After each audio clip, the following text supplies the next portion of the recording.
Okay, we're going to install WordPress on your server.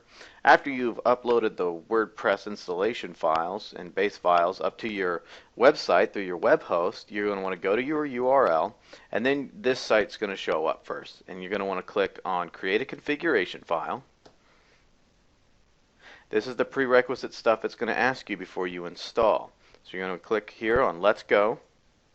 And this is the stuff that you're going to get from your web host. This is your database information from MySQL.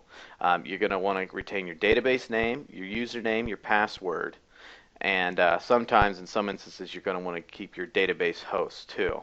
A list of them is right here. If you are on 1&1, DreamHost, GoDaddy, ICDsoft, Media Template Grid Server, Pair Networks, Rackspace Cloud, Yahoo, or TopHost, there's a chance that you might actually be changing the database host information.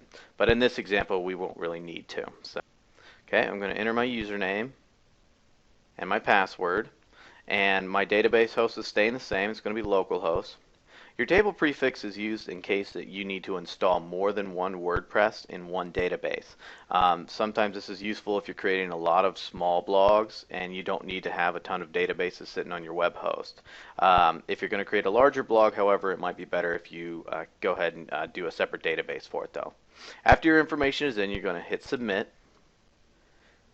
And if everything runs and checks out okay with your web host, this should show up. Otherwise, it'll say error establishing database connection.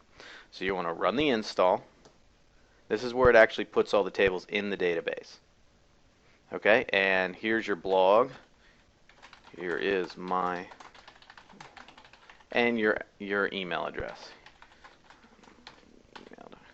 And usually you want to keep this checked if you're going to have a public blog. Install WordPress. And here's your username and password. You are all set.